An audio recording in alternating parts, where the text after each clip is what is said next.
비유 12번째. 두꺼봐 두꺼봐 혼집 줄게 새집 다오. 누가복음 20장 9절에서 19절까지의 말씀 함께 봉독하겠습니다. 이 비유로 백성에게 말씀하시되 한 사람이 포도원을 만들어 농부들에게 세로 주고 타국에 가서 오래 있다가 때가 이름에 포도원 소출 얼마를 바치게 하려고 한 종을 농부들에게 보내니 농부들이 종을 심히 때리고 거저 보내었거늘 다시 다른 종을 보내니 그도 심히 때리고 능욕하고 거저 보내었거늘 다시 세 번째 종을 보내니 이도 상하게 하고 내어 쫓은지라. 포도원 주인이 가로되 어찌할꼬 내 사랑하는 아들을 보내리니 저희가 혹 그는 공경하리라 하였더니 농부들이 그를 보고 서로 의논하여 가로되 이는 상속자니 죽이고 그 유업을 우리의 것으로 만들자 하고 포도원 밖에 내어 쫓아 죽였느니라. 그런즉 포도원 주인이 이 사람들을 어떻게 하겠느뇨?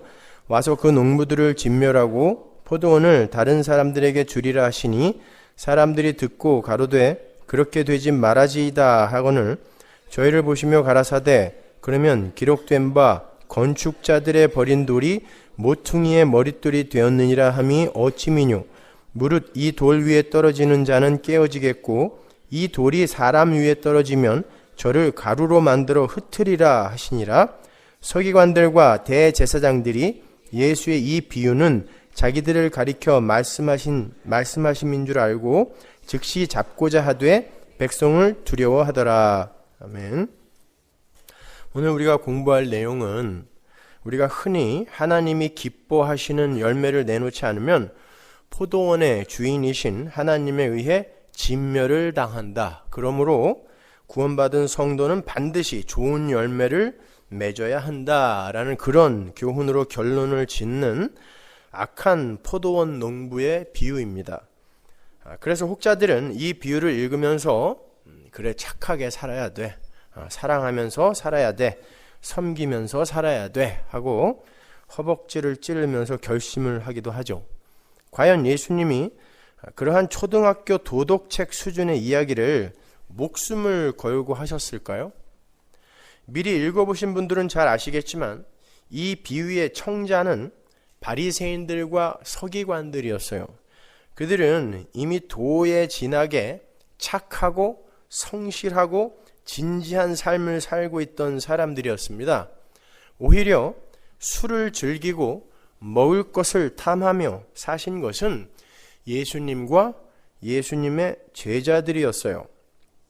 창녀들과 먹고 마셨고 세리와 강도들과 어울리셨어요. 무슨 조폭처럼. 여러분이 오늘의 비유를 이해하실 때 꼭 숙지해 두셔야 할 것이 있습니다. 그건 인간이라는 존재는 착하고 선하고 성실해 보이는 삶을 통해서도 자기의 영광과 유익만을 챙기는 자들이라는 거예요. 도덕과 윤리로 자신의 평판을 챙기고 성실하고 진지한 종교 행위로도 자신의 인기와 자랑을 챙기는 게 인간이란 말입니다. 간디 같은 사람이 죽기 얼마 전까지도 18살짜리 자기 증손자하고 잠자리를 하고 이런 것들이 요즘 이제 책으로 나와서 굉장히 센세이션을 일으키고 있는데 인간들은 그 정도입니다, 여러분. 마틴 루터 킹 같은 사람도 FBI에서 아직 열리지 않은 서류함이 캐비넷이 14개나 있어요. 그게 다 그 사람의 밤의 문화에 대한 서류라고 그러던데 그거 열리면 아마 아주 그 도덕과 윤리를 신처럼 섬기며 살던 이들이 굉장히 머쓱해지는 일이 생길 거예요, 아마. 예수님은 이 비유를 통하여 오히려 그러한 바리새적인 인간들의 더러운 외식을 깨고 있는 거예요. 착한 일 많이 해라가 아니라 그게 정말 하나님이 원하시는 착한 일이 맞니? 라고 물으시는 거예요. 오늘날 기독교는 바로 그 부분을 오해하고 있는 것 같아요. 하나님은 인간의 선악 판단의 기준에 근거한 착한 일을 요구하신다고 믿고 그러한 일에 매진하는 게 바로 하나님이 요구하시는 하나님의 열매를 맺는 거라고 생각하는 거예요. 착한 일 하는 거, 도덕 윤리를 지키는 게 하나님이 원하는 열매일 것이다라고 추측하는 거죠. 그렇게 오늘날의 기독교는 예수를 믿는다고 하면서도 여전히 자기 자신이라는 우상에 가치 챙기기에 여념이 없어요. 그것도 굉장한 맛이 있습니다, 여러분. 내가 조금 손해를 보고 고통을 당해도 다른 사람들에게 어떤 훌륭한 평판을 들으면 그게 굉장한 맛이 있어요. 그것 자체를 죄라고 하는 거예요, 여러분. 그런 면에서 2000년 전에 그러한 율법주의를 향해서 일가를 하며 내려오신 예수가 이 땅에 다시 내려오셔서 그때와 똑같이 너희들 아직도 은혜의 구원에 너희들의 잘난 행위를 보태서 너희들의 자존심을 챙기고 있니? 회개해라. 만약에 그렇게 외치신다면 이 시대의 교회는 또다시 그 예수를 십자가에 못 박아버리고 말 것입니다. 왜? 자존심이 상하거든요. 그 깨끗하신 교회들께서.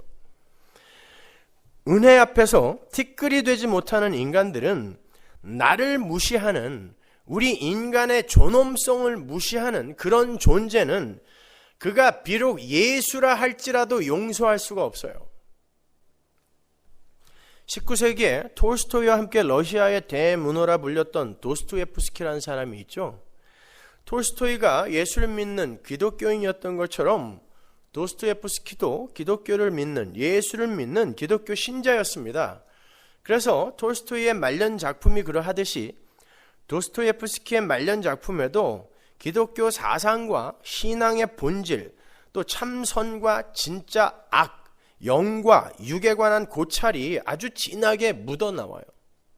요즘 같아서는 그러한 삭막한 신앙서적 말고 그냥 이런 소설들을 좀 여러분들이 많이 읽었으면 좋겠어요. 어떤 면에서 제 방에 뭐 집이고 여기고 책이 한 3,000권 있는데 대부분이 다 신앙서적인데 요즘 보면 그냥 다 쓰레기 같아요. 그냥 쓰레기들, 인간이 내놓은 그냥 겨우 켈빈의 기독교 강요 안에, 울타리 안에 갇혀버린 쓰레기들. 차라리 이런 데는 인생이 묻어 있어요. 기독교인의 삶이, 신앙의 삶이 무엇인가가 절절히 묻어 있습니다, 여러분. 그의 작품 중에 까라마조프의 형제들이라는 소설이 있어요. 그 소설 속에 들어있는 기독교 현실 비판의 내용 중에서 제가 한 대목을 간략하게 각색을 해서 들려드릴게요. 각색을 했다고 분명히 말씀드렸어요. 예수께서 승천하신 지 1800년이 지났습니다. 도스토예프스키가 19세기 사람이니까. 예수님은 지상에 편만하게 확장되고 있는 당신의 교회에 한번 내려가 보고 싶으셨어요. 어느 날 예수님께서 당신의 속성을 그대로 간직하신 채 러시아로 내려오셨습니다. 그분은 연한 순처럼 연약해 보이셨고 풍채도 없으셨고 흠모할 만한 아름다운 것을 전혀 소유하지 못한 채 내려오셨어요. 이사야서 53장이죠. 얼마나 못났으면 사람들이 얼굴을 가리고 고개를 돌려 보기 싫어할 정도였어요. 분명히 성경에 그렇게 기록되어 있습니다. 심지어 그분은 십자가를 지신 무력한 모습이셨어요. 그러한 예수가 러시아의 한 교회 문 앞에서 예배당 안으로 예수를 예배하러 들어가고 있는 사람들을, 교인들을 만났어요. 십자가를 진 초라한 예수를 본 그들은 이내 얼굴을 찡그리고 코를 막으면서 그분의 앞을 가로막았습니다. 당신 어디로 들어가는 거야? 그리고는 물었어요. 당신 누구요? 어디서 왔어? 예수님이 말씀하셨습니다. 내가 바로 너희들에게 영생과 내 나라를 선물하기 위해서 연약하고 무력한 모습으로 이렇게 십자가를 진 예수란다. 그 말을 들은 예배당 앞 교인들이 대답을 했어요. 당신이 예수라고? 우리가 우리 목사님께 배운 예수하고는 너무 다른데? 당신이 그런 꼴을 하고 우리의 기도를 어떻게 응답을 해줄 수 있단 말이요? 예수님이 말씀하셨습니다. 난 너희들의 세상 소원을 들어주러 하늘 보좌를 떠나서 이 땅에 온 것이 아니란다. 난 너희들을 사망이 지배하고 있는 이 세상에서 건져내서 영원한 하나님 나라로 데리고 들어가기 위해서 이 땅에 내려와서 십자가를 진 거야. 그렇게 날 못 알아보겠으면 너희들에게 나에 대해서 가르친 너희 담임 목사를 좀 데리고 와보렴. 그들이 얼른 담임 목사님을 모셔왔습니다. 예수님은 반색을 하면서 네가 이 교회 목사구나. 너는 나를 알아보겠니? 나야 나 너희들의 죄를 위해서 십자가에 못 박혔던 예수. 갈라디아서 2장 20절. 지금도 여전히 너희들의 죄와 정욕이 되어서 매일같이 십자가에 못 박히고 있는 예수야. 갈라디아서 5장 24절. 그 말을 들은 목사가 예수님을 밀면서 한쪽 구석으로 몰고 갔어요. 그리고는 다른 교인들이 듣지 못하게 조용히 이야기를 했습니다. 이거 보세요. 지금 우리 교회는 이 지역에서 가장 큰 교회가 되었어요. 내가 어떻게 해서 이 사람들을 모았는지 아세요? 십자가의 예수는 2000년 전 사람이고 지금 우리가 믿는 예수는 하늘 보호자에 앉아서 우리의 모든 소원과 필요를 열심히 채우시고 공급해 주시는 축복의 힘을 가진 예수라고 가르쳐서 겨우 이만큼 모은 거예요. 그런데 당신이 지금 이런 모습으로 나타나 버리면 지금 예배당 안에서 어렵사리 마련해온 헌금을 들고 자신들의 소원을 이루고 문제를 해결받으러 온 사람들에게 내 꼴이 뭐가 됩니까? 사람들에게 몰매 맞고 쫓겨나기 전에 얼른 떠나세요. 당신이 이런 모습으로 자꾸 나타나면 오히려 전도에 방해가 됩니다. 어서 떠나세요. 도스토옙스키 이야기를 제가 오늘날의 상황에 맞게 조금 각색을 했지만 도스토옙스키의 왜곡된 현실 기독교 비판이 너무 적나라하게 우리 가슴에 와닿지 않습니까? 진짜 예수는 오히려 전도에 방해가 된다는 그 목사의 말이 우리의 가슴을 아프게 해요. 그러나 오늘날 교회의 현실은 진짜 예수가 전해지면 전도가 되지 않는다는 그 엉터리 목사의 말처럼 가짜 예수를 믿으면서 예수님 찬양을 소리 높여 외치고 있는 그런 형국인 거예요.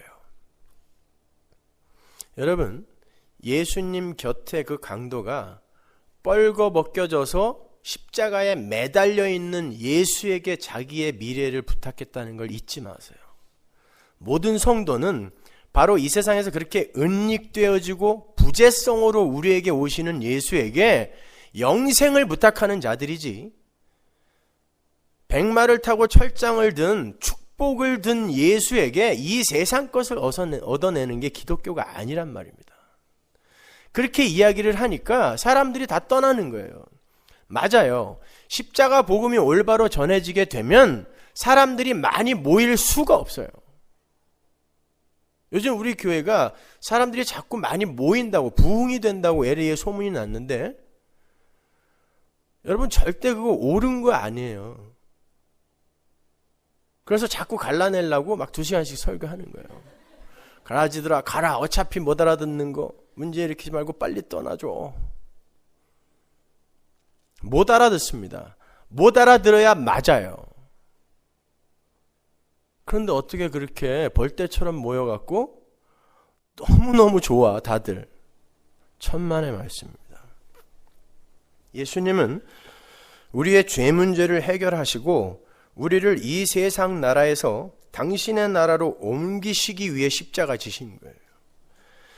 우리의 죄 문제를 해결하기 위해서, 한마디로 신처럼 살고 싶어서 신이 되려고 하는 우리의 예자의 자기 부인과 이 사망의 땅의 부정, 이 세상의 부정, 부인이 그분의 성육신과 십자가의 목적이었단 말입니다. 그 십자가로 말미암아 아담 속에서 하나님처럼을 지향하던 우리의 예자는 이미 십자가에 못 박힌 죽은 것이 된 거예요. 그리고 우리의 정과 욕심도 십자가에 못 박혀 죽었습니다.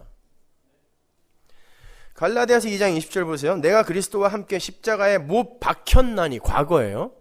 그런즉 이제는 내가 산 것이 아니요 오직 내 안에 그리스도께서 사신 것이라. 갈라디아서 5장 24절 보세요. 그리스도 예수의 사람들은 육체와 함께 그 정과 욕심을 십자가에 못 박았느니라. 둘 다 과거 시제예요. 못 박혔어요. 우린 이미 십자가에서 죽었고 우리의 정, 파데마, 인간관계에서 얻는 힘과 만족, 내 자식, 내 부모, 내 친척, 내 이웃에게서 얻는 힘과 만족, 그게 십자가에 못 박혀 죽었다니까요. 그리고 욕심, 에피디미아, 정욕이나 욕망, 야망, 이게 십자가에서 다 죽었다는 거예요. 따라서 이제는 십자가를 넘어서 지고의 기쁨과 행복과 평안을 누리면 됩니다. 맞습니까? 근데 그게 되던가요? 여러분의 현재 진행형의 현실에서 여러분의 정, 파데마가 죽었어요? 여러분 자식이 여러분 목숨이잖아요. 여러분이 가족이 여러분의 목숨 아닙니까? 뭐가 죽은 거예요, 그게? 파데마가 죽었어요? 욕심이 죽었습니까? 에피디미아 죽었어요? 여러분의 육신이 죽었습니까? 시퍼렇게 살아있죠.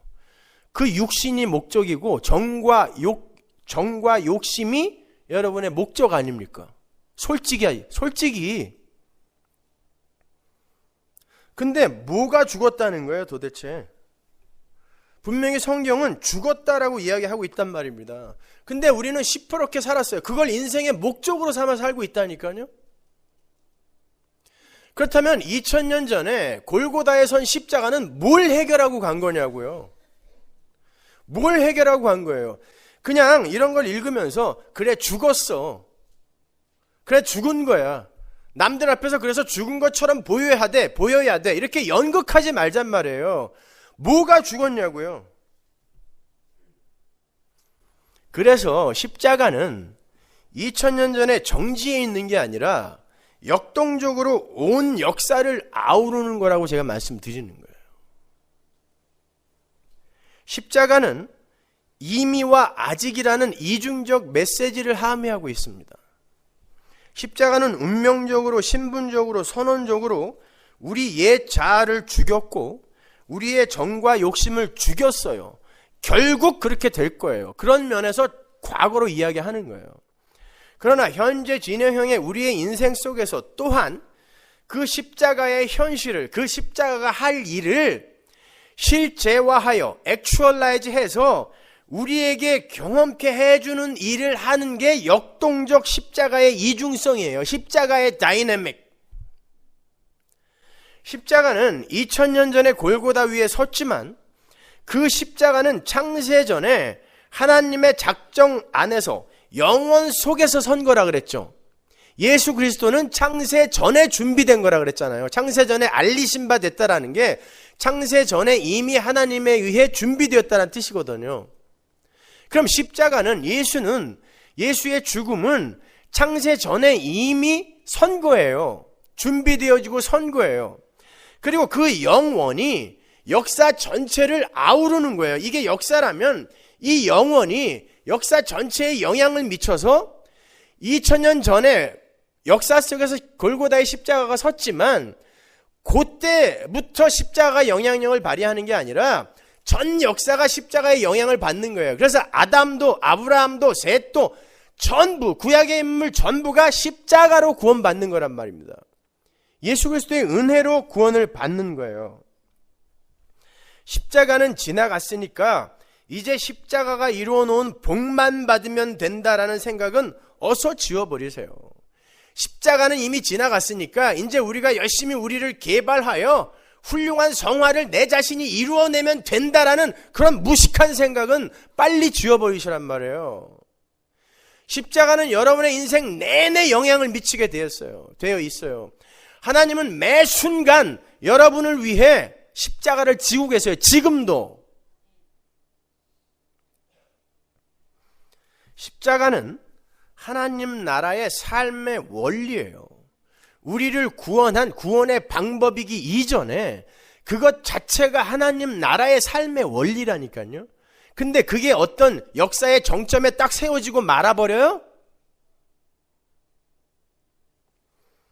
나를 죽여서 남을 살리는 하나님 나라의 삶의 원리, 그게 십자가란 말입니다. 그래서 십자가에 의해 구원을 받은 하나님 나라 백성들은 그 순간부터 십자가의 삶을 살게 돼요. 왜?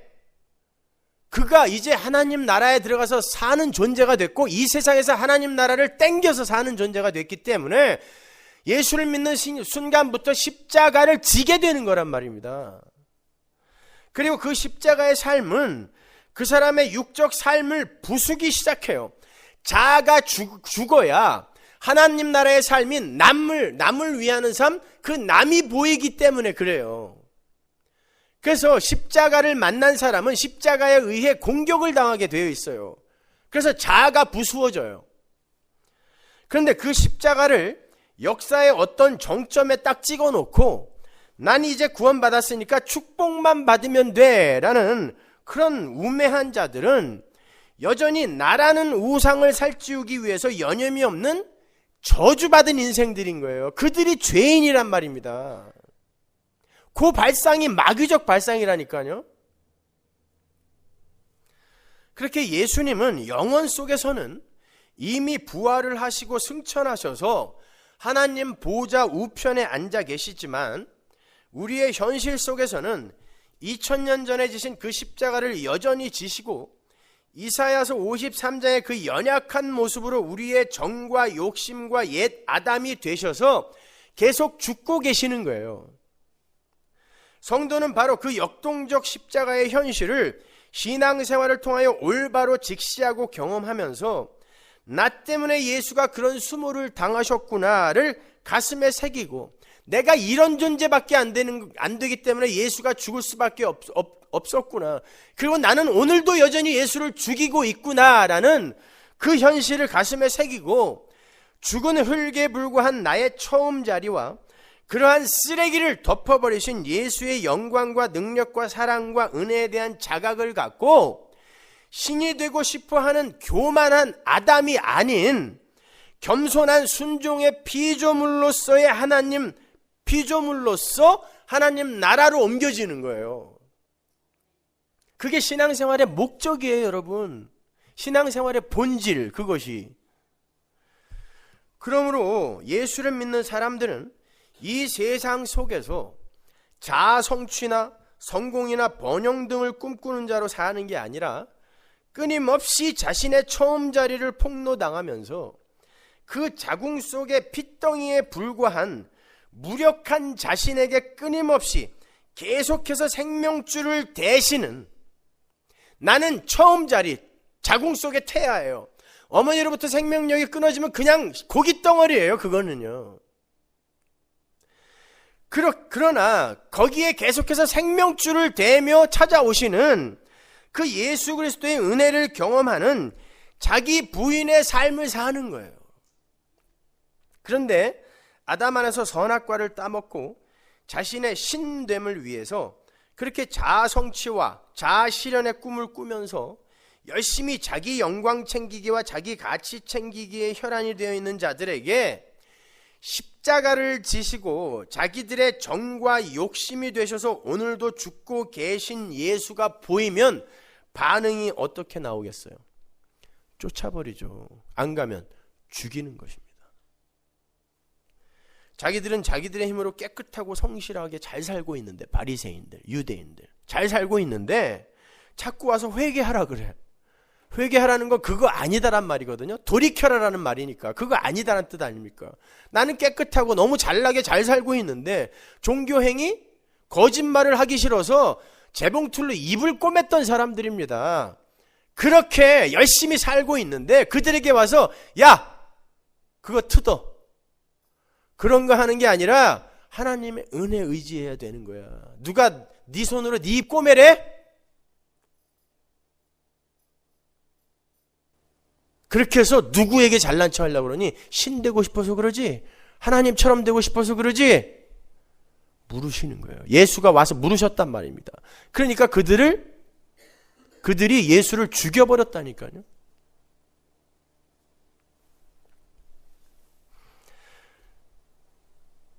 그렇게 자기들은 잘나게 열심히 성실하게 자기 가치 챙기기를 하고 있는데 왜 지금까지 그런 추악한 십자가를 지고 자기들의 처음 자리를 폭로하냐는 거예요. 와서 계속 죄인이라 그래. 죄인들하고는 술 먹고 밥 먹고 교제하고 그러면서 잘 살고 있는 자기들한테 자꾸 죄인이라 그래. 그러니까 죽이는 거예요. 여전히 지금도 십자가에 달려서 처참하게 죽을 수밖에 없는 그런 더러운 존재들이 그걸 가리기 위해 착한 일 몇 개 내어놓고 도에 지나는 헌금, 선교, 봉사, 구제 같은 것들을 내어놓고 자기들은 남과 다른 특별한 존재라는 자아 성취의 쾌감을 맛보겠다라고 하는 악마적 속성이 오늘날 교회라는 곳에서 그대로 들켜지고 있지 않습니까? 아니, 내 안에서 아닙니까? 이렇게 인간들의 처음 자리 확인, 즉 자기 부인과 그것을 값없이 돕는 예수 그리스도의 은혜에 대한 가르침은 자기 영광 챙기기의 달인들인 세상 속에서는 배척을 받게 되어 있는 거예요. 그래서 도스토옙스키는 교회의 부흥에 대해서 이렇게 말하더라고요. 오늘날 교회는 복음을 버리고 예수를 버리고 진리를 버리고 부흥을 샀다. 너무 멋있지 않아요? 복음을 버리고 말씀을 버리고 부흥을 샀다. 그래서 말씀을 제대로 전하면 어떻게 돼요? 부흥이 물러갑니다. 양적 부흥을 이야기하는 거예요.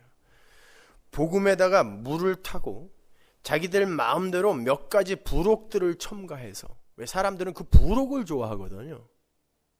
여기도 사은품 때문에 물건 사본 사람 있죠.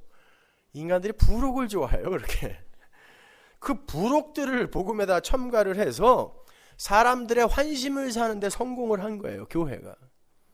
그래서 예배당 안에 사람들은 많아졌는데 그들은 전부 자기의 소유를 늘리거나 건강을 챙기거나 훌륭한 평판을 챙기기 위해 부록들을 얻기 위해 모여들었지, 십자가의 피의 공로를 의지해서 자신을 부인하라고 외치는 그러한 예수를 알아보는 신자들은 거의 없다라는 거예요. 내가 다시 세상에 올 때 내가 믿음을 보겠느냐? 몇 명 없다는 것입니다. 그래서 그들은, 세상은 예수를 쫓아내는 거예요. 왜? 당신 때문에 전도 안 된다고. 당신 때문에 전도 안 된다고. 재수 없다는 것입니다. 그러한 인간들의 자아 성취와 자아 실현의 욕구의 시작은 에덴에서부터 시작된 거예요. 하나님처럼 되어보겠다고 선악과를 따먹었던 아담과 하와에서부터 시작된 거예요. 그러니까 인간은 창세기 때부터 신으로 살고 싶어서 안달을 부렸던 존재인 것이죠. 그래서 하나님이 그런 거예요. 내 백성들은 신이다. 참 교회, 하나님의 백성들을 빗대서 이야기한 게 아니라 이스라엘, 육적 이스라엘이 있죠. 하나님의 백성이라고 자처하는 자들, 그들을 신이라고 하나님께서 이야기해 주신 거예요. 왜? 그들이 신처럼 살고 싶어 하니까. 너희들은 신이야. 종교인들은 뭐라 그래요? 아니에요. 무슨 내가 신이에요. 하나님 영광 받으소서. 그래놓고 하나님을 언제든지 불러서 종처럼 부리죠. 그게 신이지 뭡니까? 예수님도 그러잖아요. 하나님이 나를 믿는 자는, 하나님을 섬기는 자는 신이라고 하지 않았니? 니네들 신이잖아. 근데 내가 왜 하나님의 아들이라 그러는데 뭐라 그러니? 그 말이 그 말인 거예요. 니네들 신이라면서 우리는 다 신처럼 살아요. 하나님도 부리는 게 신이지 뭐예요. 빨리 내려와서 병 고쳐. 안 고쳐? 굶어버릴 거야 나. 천일 금식할 거야 진짜. 그럼 죽죠 진짜로. 천일 새벽기도 할 거야. 100일 철야할 거야. 이런 식으로 협박하는 거죠. 그게 신이지 뭡니까? 하나님도 부리려고 하는 신들. 하나님은 그러한 가증하고 어이없는 피조물의 욕구에 대해서 정령 죽으리란, 무투차무투, 죽이고 또 죽여버릴 거야 라는 말이에요. 그런 저주를 내리실 만큼 분노한단 말이에요. 인간의 신됨, 인간의 신의 추구, 이걸 하나님이 가장 저주하시는 거예요. 하나님은 시간과 역사의 전 영역을 통해서 바로 그걸 깨는 거란 말입니다. 인간은 자아 성취와 자아 실현을 목적으로 하는 존재가 아니라 하나님의 피조물로서 하나님의 뜻에 순종하며 사는 자들이라는 것을 가르치기 위해서 시간과 역사와 인생이 존재하는 거예요. 그러나 아담에서부터 시작된 인간의 저주받을 자아 실현에 대한 욕구는, 신의 추구는 역사의 어느 순간에도 멈추어진 적이 없어요. 단 한순간도. 그리고 그 욕구는 점점 더 교활하고 교묘해져서 정당한 논리까지 갖추게 됩니다. 물질이나 명예에 대한 욕심 등으로 표출이 되는 자아 성취의 욕구는 너무 쉽게 들켜버리기도 하지만 쉽게 비판의 대상도 되기 때문에 인간들은 자아 성취의 또 다른 길을 모색하게 되는데, 그게 바로 도덕과 윤리와 종교 행위라는 거예요. 그것으로도 이 악마 같은 인간들이 자기의 영광을 챙기더라는 것입니다. 예를 하나 들어드릴게요. 얼마 전에 무소유라는 책을 쓰고 실제로 그 무소유의 삶을 살다간 한 승려가 세상을 떠났어요. 그분은 무소유의 자유를, 무소유의 정신을 깨달은 이후부터 평생을 무소유의 삶을 살면서 생을 즐겼다고 그래요. 그 자유를 즐겼다 그래요. 심지어 죽은 이후에도 그 무소유의 정신을 잊기 위해서 자신의 장례식도 하지 말라 그랬고, 더 이상 글빚을 지기 싫다고 자기의 책도 출판을 하지 말라고 유언을 남기고 갔어요. 부처 하나 난 거죠.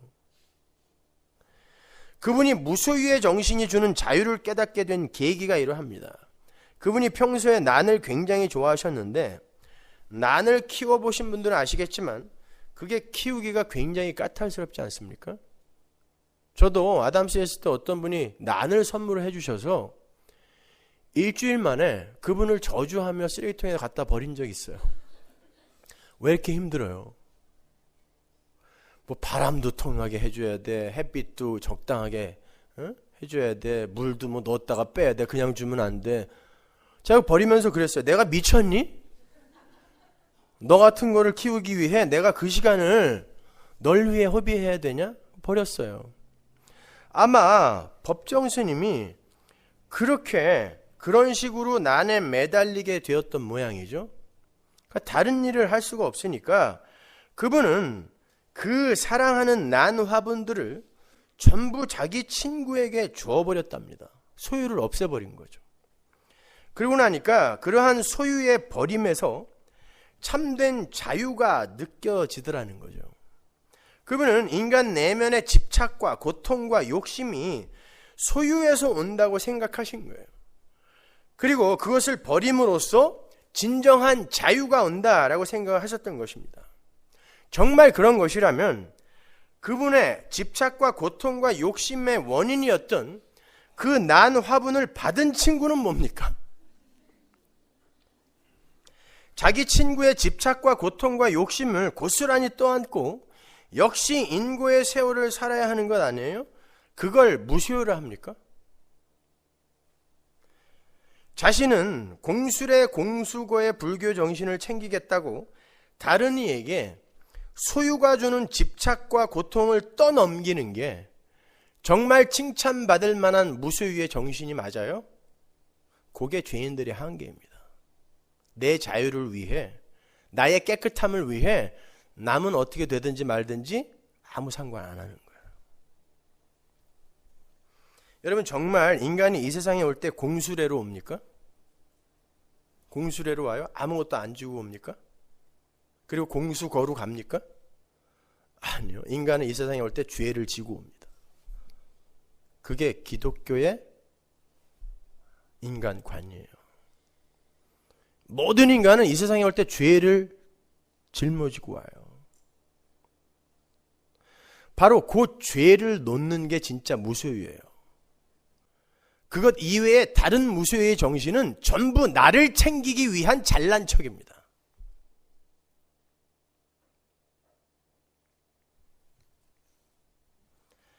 진정한 무소유의 정신이란 태어날 때 쥐고 온 그 죄라는 것에서 내가 신이 되고 싶어하는 그 자기 영광 챙기기, 가치 챙기기, 자아 실현, 자아 성취, 그 죄가 추구하는 모든 것에서부터 해방이 되는 것, 그걸 기독교적 무소유의 정신이라고 하는 거예요. 그건 다른 말로 나라는 존재, 옛 자아를 버리는 거예요.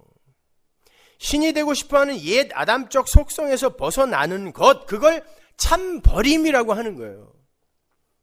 나의 자존심과 나의 인기와 평판을 챙기기 위해 내 외부에 있는 어떤 것을 버려도 그건 버리는 거 아니에요. 진짜 자기가 버려야 할 걸 챙기는 행위라니까요, 그게. 근데 교회가 그걸 쫓아가고 있단 말입니다. 깨끗한 짓 해서 교회의 이름과 성도 각자의 자존심을 챙겨주고 있는 거예요. 잘한다, 잘한다, 평안하다, 평안하다. 너희들은 잘난 거야. 우리는 이렇게 깨끗해. 이걸 챙겨주고 있는 것입니다. 그건 버리는 게 아닙니다. 그건 법정의 무소유예요. 법정 스님의 말처럼 인간이 무엇인가에 집착을 하고 그러한 집착으로부터 불만족스러움과 공허감을 느끼게 되고 또 거기에서 오는 고통을 느끼게 되는 것은 외부 환경, 즉 소유의 있고 없음이나 배움의 정도 등에서 오는 게 아니라 자기 안에 살과 피와 뼈로 녹아있는 더러운 아담적 죄성에서 오는 거란 말입니다. 그걸 버리고 가는 거예요, 기독교는. 그런데 인간들은 그러한 공허감과 결핍의 고통을 채우기 위해서 외부 환경을 개선하려고 그래요. 어떤 사람들은 소유를 늘리는데 애를 쓰기도 하고 법정 스님처럼 소유를 버리려고 애를 쓰기도 해요. 둘 다 죄입니다. 그들은 모두 환경과 여건을 바꾸어서 집착과 고난에서 벗어날 수 있다고 생각하고 안간힘을 쓰는 거예요. 그러나 그 모든 것이 바로 나는 괜찮은 존재인데 나의 외부의 환경이나 사물이 나를 지저분하게 만든다는 더러운 인간의 자아중심적 자기 숭배의 모습인 거예요. 만일 나라는 내부의 원인이 아닌 외부의 환경이 집착과 고통을 가져오는 거라면 에덴이라는 그 완벽했던 환경 속에서의 아담이 왜 가시와 엉겅퀴에 걸렸겠습니까? 그 완벽한 조건, 하나님도 동행하는 그 자리에서 그거 아니라는 거 보여주신 거예요, 하나님이. 그거 하나님이 못 막았겠어요? 왜 안 막으셨겠어요? 이런 거 아니라는 거예요. 너희들이 비워지고 너희들은 나로 살아야 된다는 걸 보여주기 위해 그 완벽한 상황 속에서 가시와 엉겅퀴에 걸려 넘어지는 아담의 모습을 우리에게 보여주는 거란 말입니다. 인간의 집착과 욕심 그리고 그로 말미암는 고통 등은 세상 사람들이 생각하는 것과는 정반대로 나라는 존재 안을 가득 채우고 있는 신이 되고 싶어하는 아담적 죄성에서 기인한 거예요. 그걸 모르니까 결국 나라는 존재의 평안과 행복과 만족한 삶을 위해서 자기가 안고 있던 더러운 집착 덩어리를 남에게 서슴없이 던져버릴 수 있는 거예요. 내가 주인이거든요. 내가 중심이에요. 내가 우주의 중심이에요.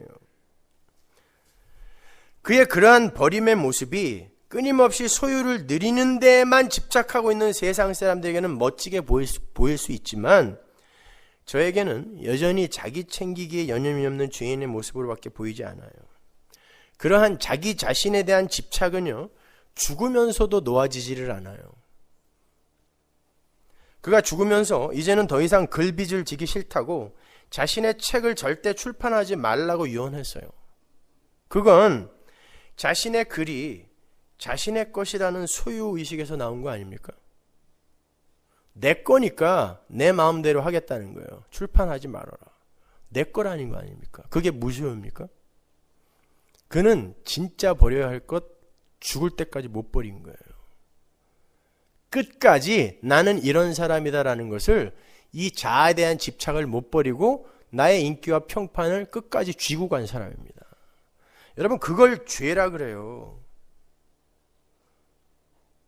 근데 기독교인들이 그분이 가셨다고 인터넷에다가 추모의 글을 올리고 영면하소서? 그런 놈들이 신학자예요. 온통 세상을 개혁하자고 했던 그 신학자들이 거기다 다 그 댓글을 달았다니까요. 그게 인본주의라는 거예요. 김수환 추기경이나 법정이나 다 훌륭한 사람이라는 거죠. 왜? 세상의 칭찬을 받다 갔으니까. 그럼 예수님만 죽일 인간 되는 거예요. 세상에 미움을 받는다 그랬는데, 그래서 예수님 자신이 세상에 미움을 받고 죽으셨는데 십자가 앞에 아무도 없었는데 그 훌륭하신 분들의 장례식에는 수십만 명이 줄을 섰어요. 대구까지. 그게 예수를 올바로 믿는 게 맞아요? 여러분 생각해 보세요. 피조물인 우리 인간에게 우리 소유라는 게 있을 수 있습니까? 우선 내가 피조물이라는 자각이 있으면 내 몸이 내 게 아니에요. 그럼 내 몸에 있는 지혜, 능력, 힘 이거 다 내 거예요? 내 건강 내 겁니까? 그리고 그것으로부터 발생된 모든 내 소유 그거 내 겁니까? 아니잖아요. 근데 뭘 버린다는 거예요? 내가 뭘 버릴 수 있다라고 생각하는 것 자체가 소유하고 있는 거예요. 뭘 버립니까?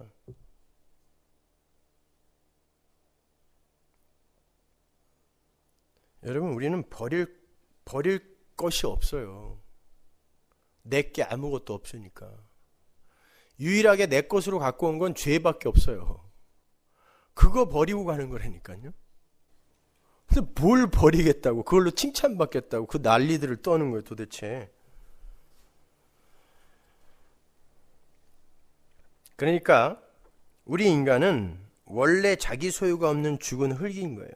그 처음 자리의 현실을 부자는 부자의 자리에서, 가난한 사람은 가난한 자리에서 열심히 깨닫고 가면 되는 거예요.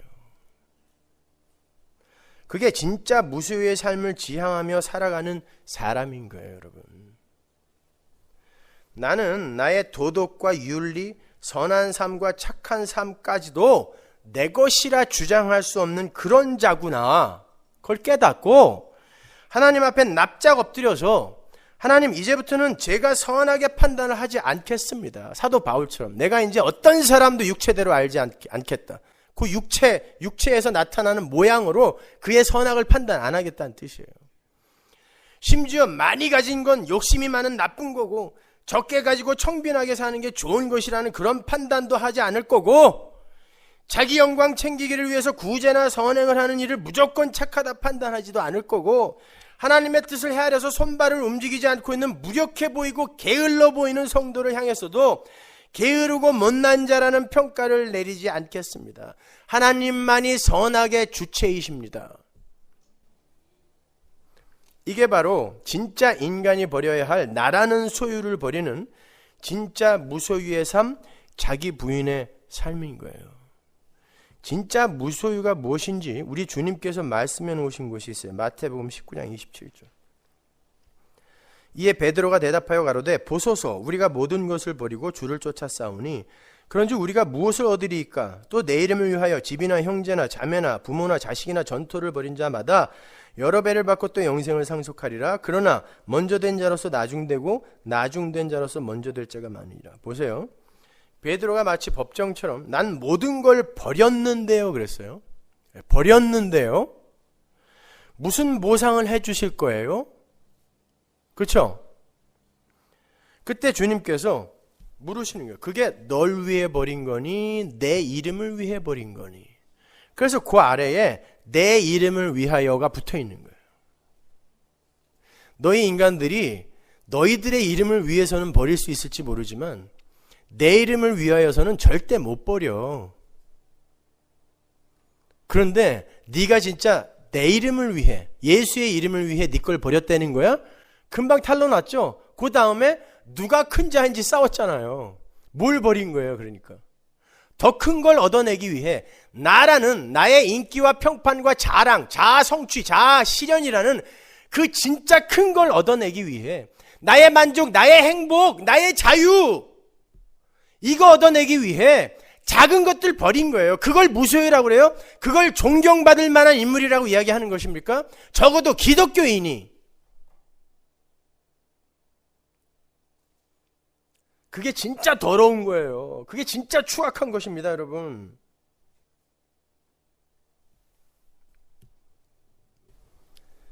베드로가 원했던 게 이 세상에서 반대급부로 받을 수 있을 것이라 믿었던 물질적 축복이었을 수도 있고, 자신은 명분을 위해서 모든 것을 버렸다라는 세인들의 평가에 대한 만족감일 수도 있어요. 그러나 그 모든 것은 예수의 이름을 위한 것이 아니라 자기 자신이라는 우상을 위한 거란 말이에요. 그러나 이제 우리의 삶, 예수님이 찾아오신 우리의 삶 속에서는 예수님이 예수님의 이름을 위하여 내 자신을 버리게 만들어요. 그게 나라는 울타리 속에 내 존재의 확장으로 붙들고 있는 이거예요. 집이나 형제, 자매, 부모, 자식, 전토. 이거 버리게 만든단 말입니다. 그리고는 뭘 줘요? 100배로 줘요. 뭐를? 하나님 나라의 관계와 하나님 나라의 풍요를. 그래서 여기에 아버지가 없는 거예요. 아버지는 하나님이니까. 아버지만 100배로 안 줘요. 엄마는 100배로 줘요? 네, 맞아요. 다음 주 수요일날 공부하겠지만 예수님이 요한 보고 요한아 내 어머니다 라고 새로운 가족 관계를 만들어줘요. 그게 교회입니다. 그래서 어머니가 100배가 되는 거예요. 무수히 많은 어머니, 새로운 관계가 생긴다라는 거예요. 교회라는 새로운 영적 집단. 예수의 이름을 위해 그걸 버리는 거예요. 내 걸 버리는 거예요. 내 새끼를 버리는 거라니까요. 그 정과 욕심, 관계를 끊고 내 소유에서 마음을 뜨게 하는 거예요. 예수가.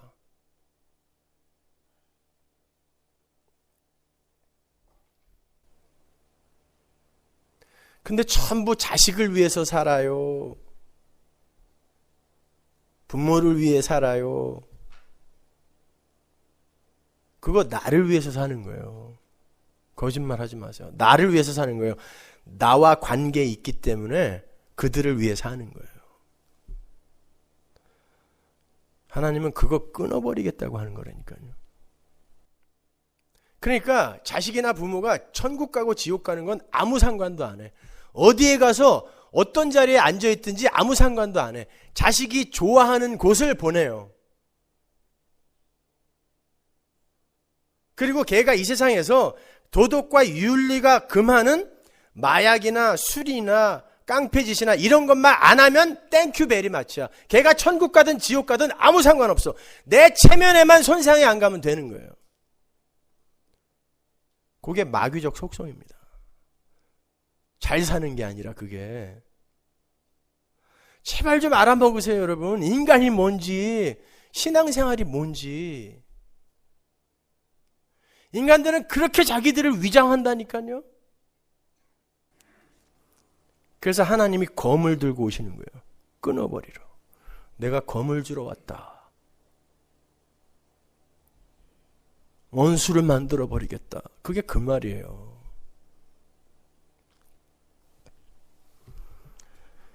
지금까지 말씀드린 내용을 머릿속에 새기시고 오늘 본문으로 한번 돌아가 보세요. 예수님께서 나귀를 타시고 예루살렘에 입성을 하신 후에 예루살렘 성전에 들어가셔서 그 성전을 박살을 내세요. 그리고는 그 성전에서 매일같이 가르치셨어요. 잘 생각해 보세요. 율법을 상징하는 옛 성전을 숙정하신 예수님이 그 성전에 앉으셔서 무언가를 가르치셨다면 그 내용이 뭘까요? 성전을 완전히 때려 부시고 그 위에 앉아서 뭘 가르쳤다면 뭘 가르쳤겠어요?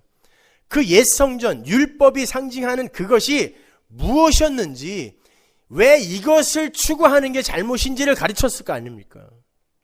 인간들의 가능성, 내가 율법과 제사를 지켜서 훌륭한 사람이 되겠다라고 하는 그 가능성을 기각하는 이야기를 가르쳤을 거 아닙니까? 그렇죠?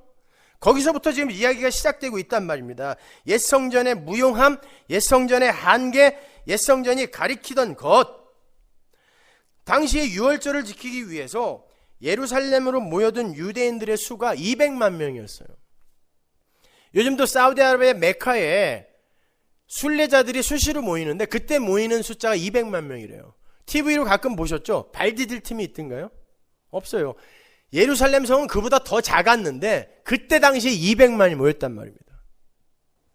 어마어마한 숫자죠. 근데 예수님이 그 성전에서 성전을 때려 부시더니 그들에게 성전의 무용함을 가르치고 계시는 거예요. 연한 순 같고 얼굴도 못생겨갖고 보기도 싫은 정도의 외모를 가진 무학의 어떤 이가 와서 세상 권세 잡은 자들과 그 권세의 상징을 완전히 박살을 내고 있는 거예요. 예수님은 그들에게 구원에 이르는 도에 대해서 설명을 하셨어요. 구원은 율법과 행위로 혹은 혈통이나 육정으로도 안 되는 거고 하나님의 은혜만을 의지해야 한다라는 십자가 복음이 율법의 상징인 성전 안에서 가르쳐졌단 말입니다. 진짜 성전이 모형으로서의 가짜 성전을 부수는 거예요.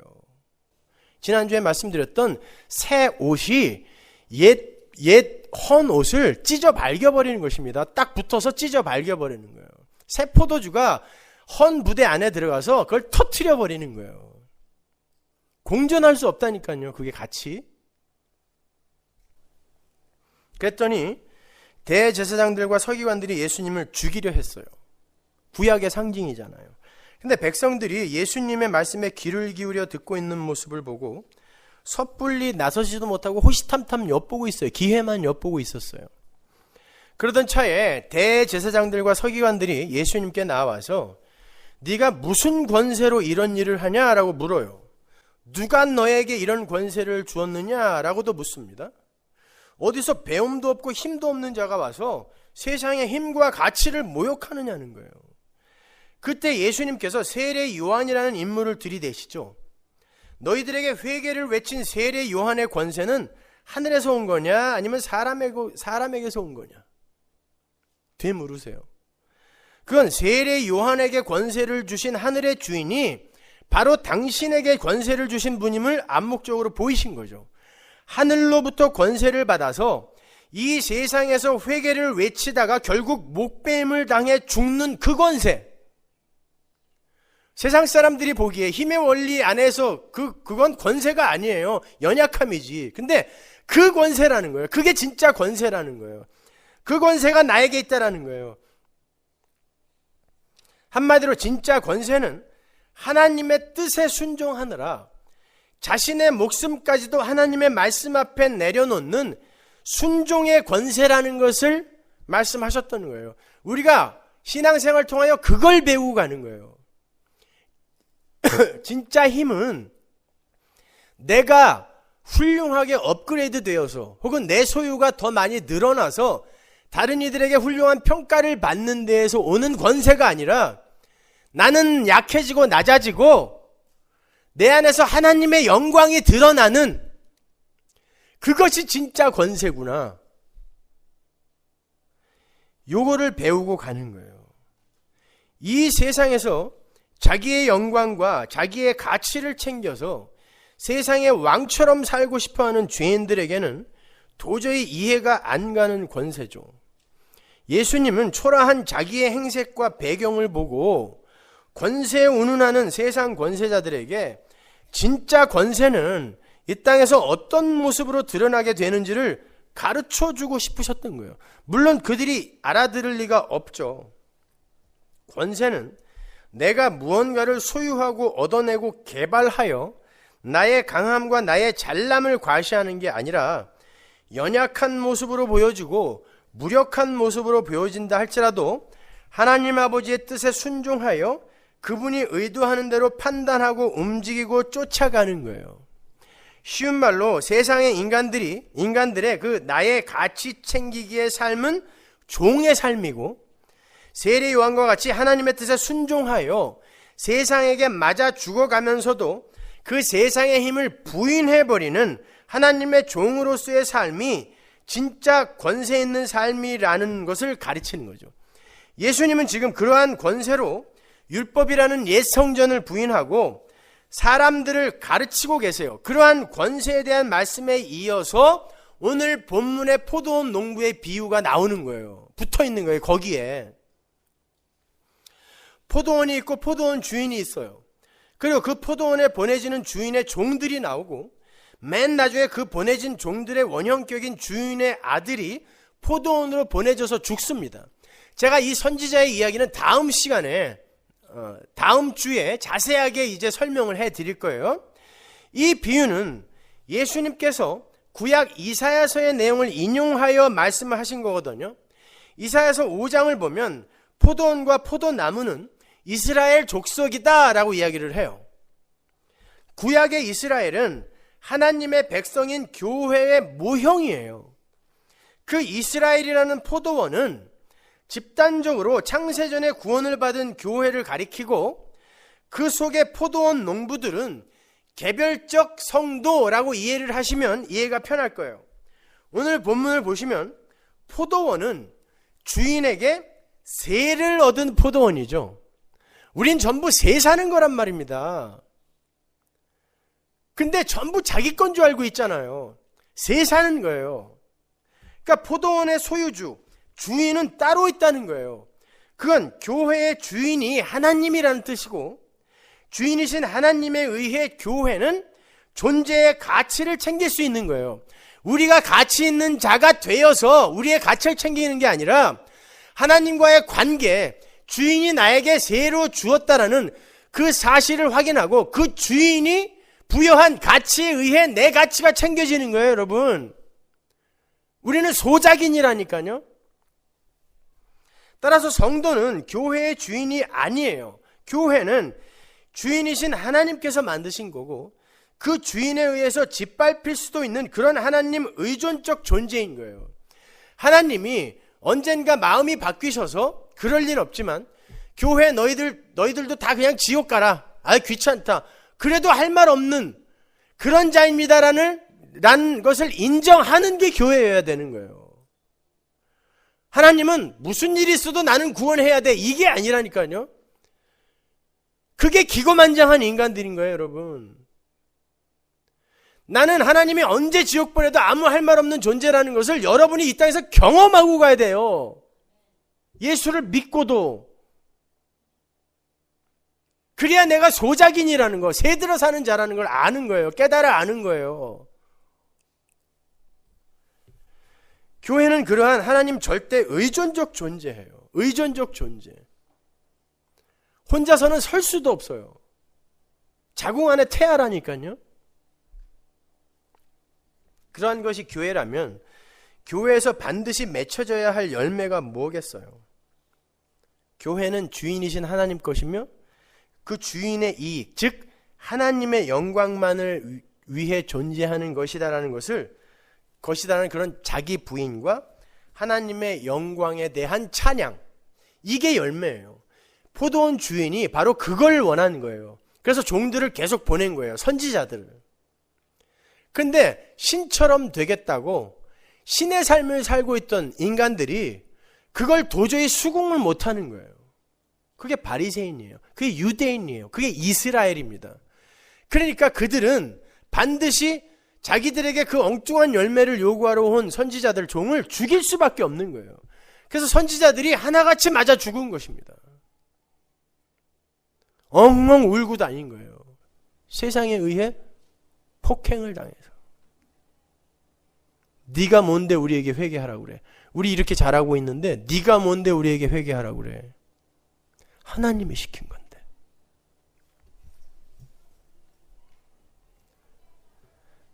그런데 인간의 자기 챙기기의 욕구는 오늘날 교회 안에서도 여전히 그칠 줄 모르고 흘러요. 그래서 인간들은 교회 안에서조차 하나님의 영광이 아닌 자기들의 유익과 영광을 채우려고 하죠.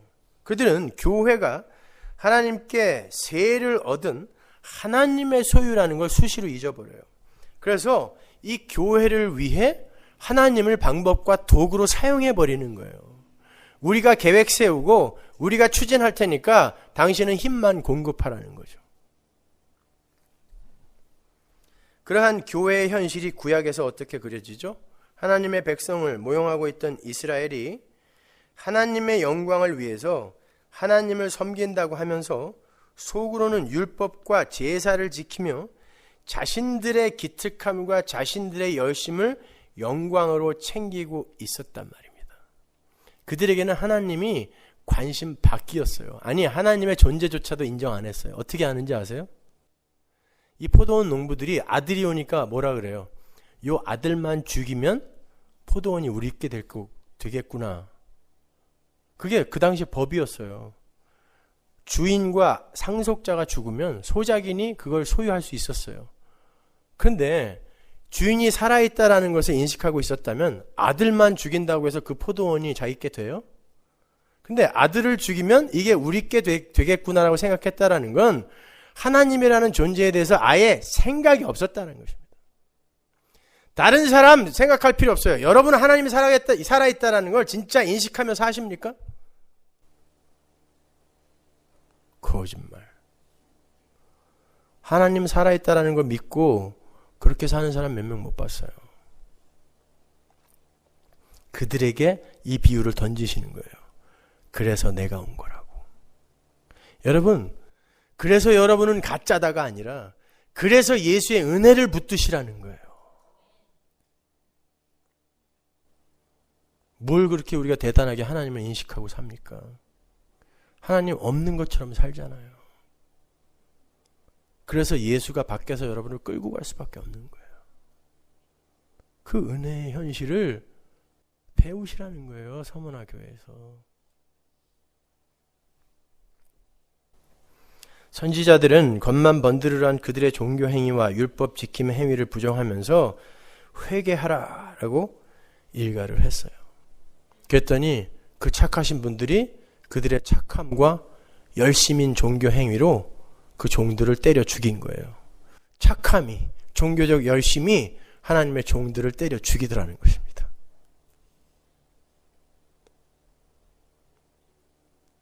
개혁을 외치고 사회 정화를 외치는 이들에게 저도 지금 맞아 죽게 생겼는데 할 수 없어요. 착함에 의해서 맞아 죽는다면 그게 순교입니다. 어떤 공격을 해올지 모르겠지만 그런 거 겁내지 않아요.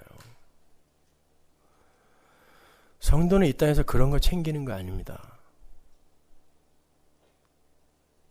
하나님과 하나님 나라 챙기는 거예요, 여러분. 그들의 그런 행위는 하나님의 백성됨, 즉 이스라엘됨은 하나님의 은혜와 긍휼의 도움 없이도 자신들의 힘으로 얼마든지 가능하다는 아담적 행사였어요. 그래서 그들이 포도원 아들까지 살해하고 포도원을 자기들 소유로 만들려고 시도를 했던 거예요. 포도원, 즉 이스라엘의 이스라엘됨, 이스라엘의 주인됨의 권리는 자기들에게 있다는 것을 인정받고 싶었던 거예요. 우리가 만들어 가겠다는 거예요. 교회의 교회됨, 이스라엘의 이스라엘됨, 포도원의 포도원됨은 내가 원하는 열매로 내가 만들어 가겠다는 것입니다. 그거 안 된다는 거예요, 여러분. 주인은 그 패역한 농부들의 행사를 다 알고 있었어요.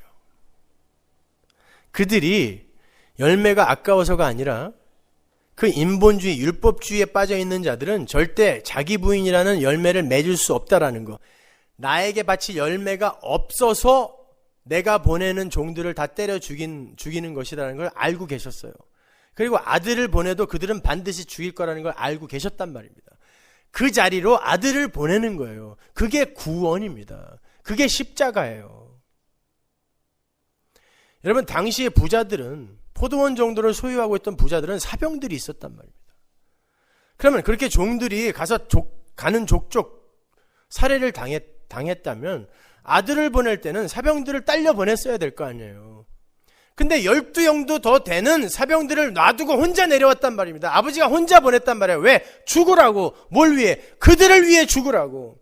그들이 바로 악한 포도원 농부가 우리의 모습이었고 지금 우리의 모습이에요. 지금 현재의 우리의 모습.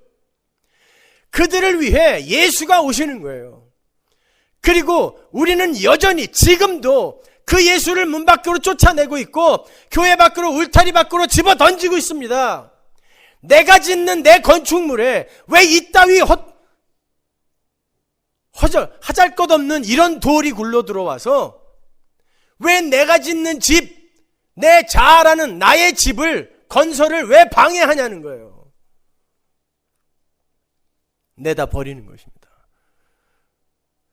우리는 지금 예수가 이 땅에 오신다 할지라도 우리가 요구하고 우리가 원하는 걸 나는 너희들에게 그거 주러 온 거 아니야 라고 이야기하면 오늘도 그분을 찔러 죽일 준비를 하고 있는 자들인 것입니다. 지금도. 그런데 예수가 오늘도 그러한 나를 위해 찾아오시는 거예요. 십자가를 지고 내 죄가 되셔서 그러한 나의 정과 욕심이 되셔서 지금 이 순간도 죽고 계시는 것입니다. 십자가는 그렇게 나의 인생 전 영역에 있어서 나에게 붙어 있어야 되는 거예요. 바로 그 예수의 십자가를 내가 의지하고 짊어지고 가는 게 자기 십자가를 지고 가는 거예요. 왼수 같은 남편 짊어지고 가는 게 자기 십자가가 아니라 예수의 십자가를 내가 인정하고 그거 아니면 나는 죽는다라는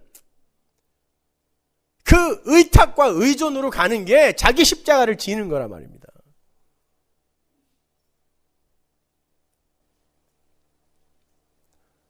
여러분, 우리는 그런 존재들인 거예요.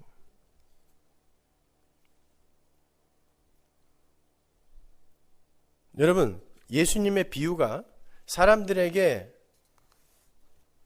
이해가 돼야 돼요? 안 돼야 돼요? 우리 씨 뿌리는 자의 비유에서 배웠잖아요. 내가 못 알아듣게 하기 위해 비유로 이야기한다 그랬죠? 그런데 이 비유를 듣던 바리새인들과 서기관들이 알아듣습니다. 요것만. 한번 보세요. 누가복음 20장 16절. 와서 그 농부들을 진멸하고 포도원을 다른 사람들에게 주리라 하시니 사람들이 듣고 가로되 그렇게 되지 말아지이다 하고는 들었어요. 알아들었어요. 그렇게 돼서는 안 되는데요? 해결 방법까지 알아요. 19절. 서기관들과 대제사장들이 예수의 이 비유는 자기들을 가리켜 말씀하신 줄을 알고, 그죠? 알아들어요, 이거는. 마태복음 13장 10절 보세요. 제자들이 예수께 나와 가로되 어찌하여 저희에게 비유로 말씀하시나이까? 대답하여 가라사대 천국의 비밀을 아는 것이 너희에게는 허락되었으나 저희에게는 아니 되었나니. 근데 그건 하나님 나라의 백성들만 알아들어야 되는데 왜 여기서 바리새인들과 서기관들이 알아듣냐고요. 바로 바리새인들과 서기관들처럼 살고 있는 교회야 그들이 바로 너다라는 걸 알려주기 위해 이들이 지금 알아들었다라는 이야기가 이게 나오는 거예요. 이게 우리의 모습이라는 거예요. 오늘날 교회 안에도 이 모습이 가득 차 있어요. 너희들이 지금 이런 모습으로 가고 있다는 거 모르니? 몰랐다면 목사 얘기를 좀 잘 들어봐라. 맞지? 맞죠? 그때 너희들에게 무슨 해결책이 있겠니? 너희들이 할 수 있는 건 아무것도 없어.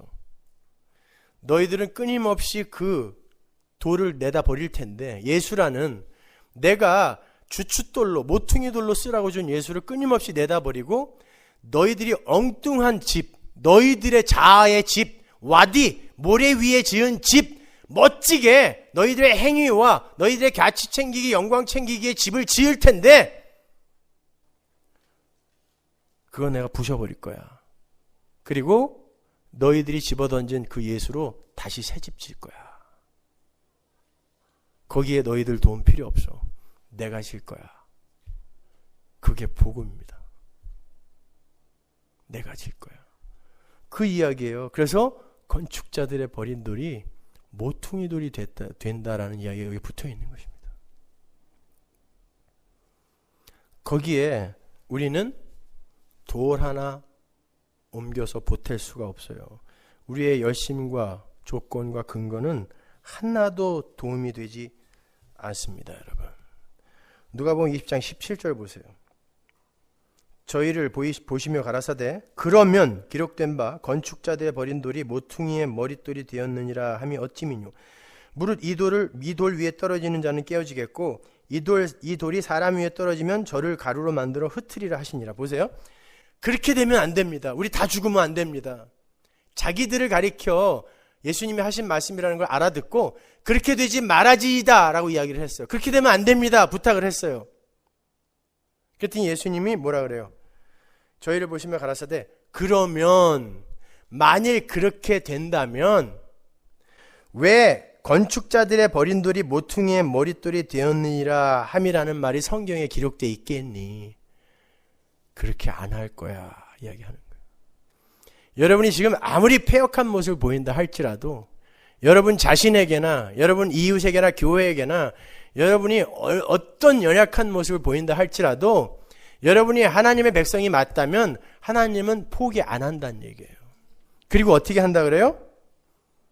자기가 모퉁이 돌이 돼서 그 돌 위에 여러분을 떨어뜨린다. 박살을 낸다는 거예요. 가루로 만들어 버린대요. 아직 가루는 안 되셨잖아요. 덩어리 몇 개 남아 있는데 여기 가루는 안 되셨잖아요. 가루로 만들어 보시는 거예요. 우리가 지은 집, 자아 성취, 자아 실현의 집, 자기 인기, 자기 영광 챙기기의 집, 가루로 만들어 버리시는 거예요. 그리고 예수라는 기초 위에 예수라는 집을 지으시는 거예요. 그게 복음입니다. 그걸 알면 알수록 그 자아라는 집, 이 세상에서 성공과 번영이라는 자아 성취의 집, 이런 것을 짓는데 점점 신명이 나겠습니까? 이게 뭐냐? 사는 게 이런 거야? 점점 여러분은 삶에 대해서 밥맛을 잃어야 돼요.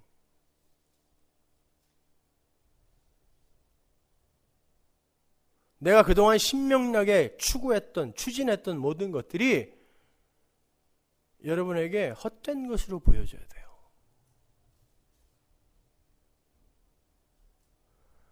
예수님이 여러분에게 들어와서 여러분의 옛집을 부수고 계신데 여전히 그 집만을 위해서 산다면 여러분은 예수님과 아무 상관없는 자가 맞는 거죠. 마지막에 예수께서 어떻게 그 집을 부수시는지 한번 볼까요? 고린도전서 3장 10절. 내게 주신 하나님의 은혜를 따라 내가 지혜로운 건축자와 같이 터를 닦아두매 다른 이가 그 위에 세우나 그러나 각각 어떻게 그 위에 세우기를 조심할지니라. 이 닦아둔 것 외에 능히 다른 터를 닦아둘 자가 없으니 이 터는 곧 예수 그리스도라. 그렇죠? 만일 누구든지 금이나 은이나 보석이나 나무나 풀이나 지푸로, 이거 전부 똑같은 거예요. 이거 다 똥이라는 얘기예요. 이 터 위에 세우면 각각 공력이 나타날 터인데 공력이 나타나겠죠. 그죠?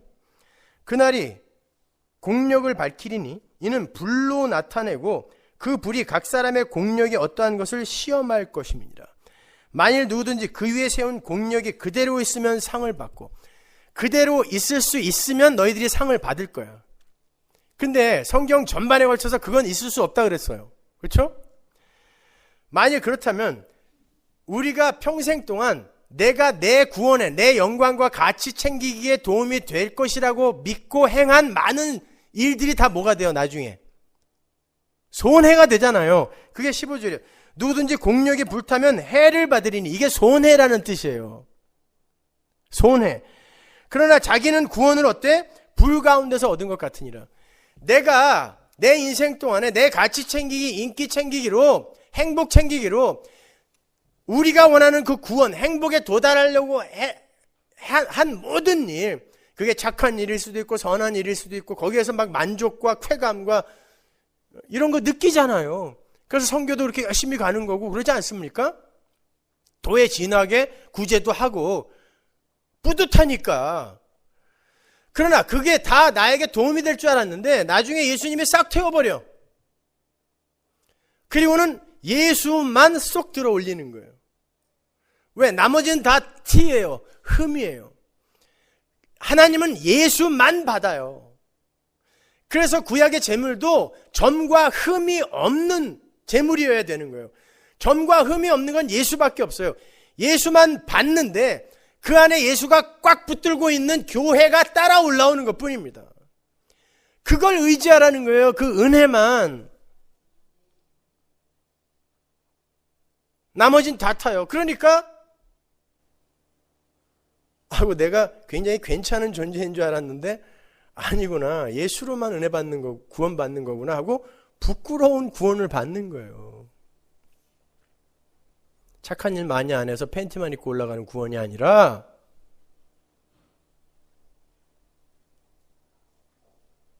누구나 다 그런 부끄러운 구원을 받게 돼 있어요. 그런데 그 부끄러운 구원이 바로 예수 그리스도의 은혜로, 사랑으로, 긍휼로 말미암게 된다는 것입니다, 여러분. 누가복음 20장 18절 보세요. 무릇 이 돌 위에 떨어지는 자는 깨어지겠고 이 돌이 사람 위에 떨어지면 저를 가루로 만들어 흩으리라. 이게 그 말이에요.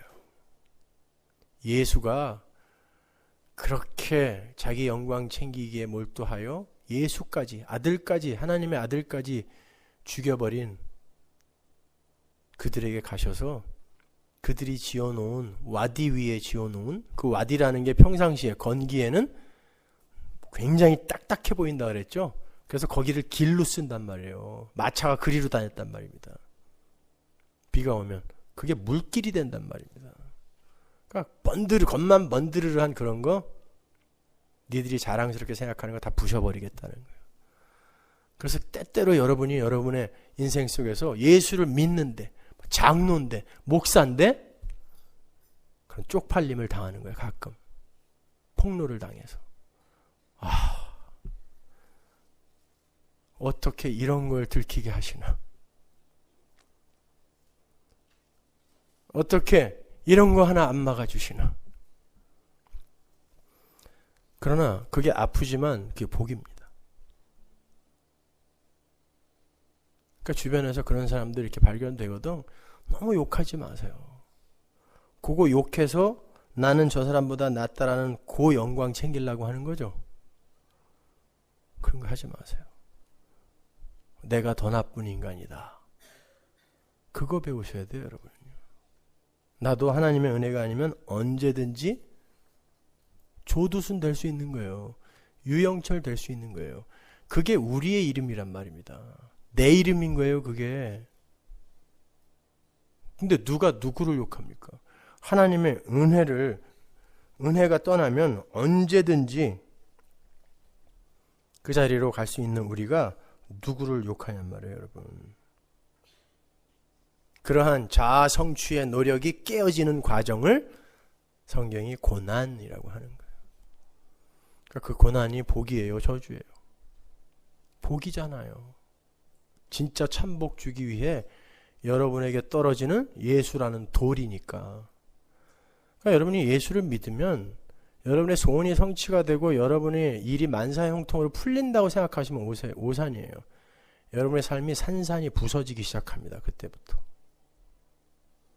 어차피 이 세상은 아니기 때문에 그래요, 여러분.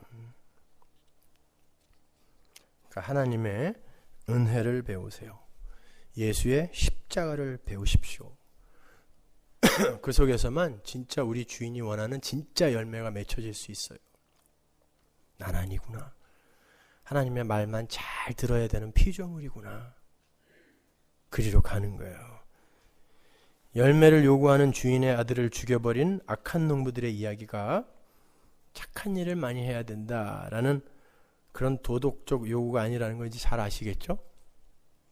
진짜 무서운 그런 자아 깨기. 애들은 두꺼 봐 헌집 줄게 새집 따오 너무 잘하는데 왜 어른들이 그걸 몰라요? 하나님 이 헌집 가지고 가고 빨리 새집 주세요. 이게 우리 기도가 돼야 되잖아요. 근데 새집이 지어지려면 어떻게 돼야 된다 그랬어요? 헌집이 부서져야 된다니까요. 그러니까 고난을 요구하는 성도의 기도, 하나님은 그것까지 요구하신다고요. 그걸 받아내신다니까요. 두꺼 봐 하나님 헌집 드릴 테니 얼른 새집 주세요. 그 하나님 나라 내 안에서 얼른 완성되게 해주세요. 그 기도를 하는 게 성도인 거예요. 다음 주에는 바로 그 아래 붙어있는 가이사의 것과 하나님의 것에 대한 비유로 제가 이걸 연결을 해서 누가복음 20장 전체의 맥을 다루고 그 이야기를 누가복음 2장의 그 선지자의 이야기와 연결을 해서 성경이 어떻게 일관성 있게 뚫려 있는지 설명을 해드리겠습니다.